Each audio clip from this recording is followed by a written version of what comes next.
ప్రపంచంలో ఎన్నో చట్టాలు ఉన్న దేశాలు ఉన్నాయి, చట్టం లేని దేశం లేదు. కానీ భారతదేశానికి 2 ప్రాముఖ్యమైన ఉన్నవి.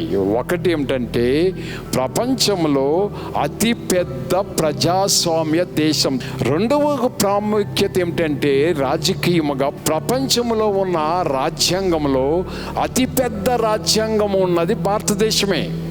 దానికి ఉన్న యాక్ట్స్, దానికి ఉన్న చట్టాలు ప్రపంచంలో ఉన్న చట్టాలన్నిటికన్నా చాలా పెద్ద చట్టాలు ఉన్నాయి.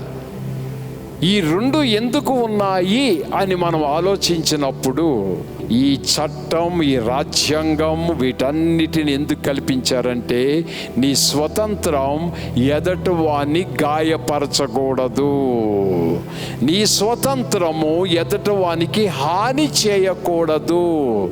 నేను నా ఇష్టం, నా స్వతంత్ర భారత భూమిలో నా ఇష్టానుసారంగా అన్నీ చేసేసుకుంటాను అనుకుంటే అక్కడ దేశం మరలా పాడైపోతుంది. అందుకే ఒక చట్టం, ఒక రాజ్యాంగం, ఒక నిమిత్తము అన్నిటినీ ఏర్పాటు చేసి భారతదేశ క్షేమము కొరకు, పౌరుల యొక్క క్షేమము కొరకు, అందరికీ సమానంగా న్యాయం జరగాలని చక్కని రాజ్యాంగం రాశారు.